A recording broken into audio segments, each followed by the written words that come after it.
Zdravím všechny, kteří stále platí v hotovosti. Dnes tu mám jeden naprosto výjimečný úlovek. Na první pohled běžná 10 koruna.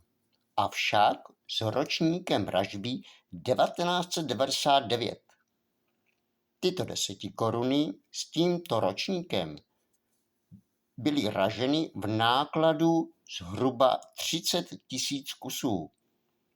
Proto dnes patří mezi vyhledávané sběratelské kousky. Tento konkrétní kus byl objeven teprve nedávno, a to přímo z oběhu. To je důkaz, že vzácné mince se v peněženkách stále dají najít. Nyní máte jedinečnou příležitost tuto minci zakoupit, aniž byste prohledávali hromady mincí v naději, že budete mít štěstí.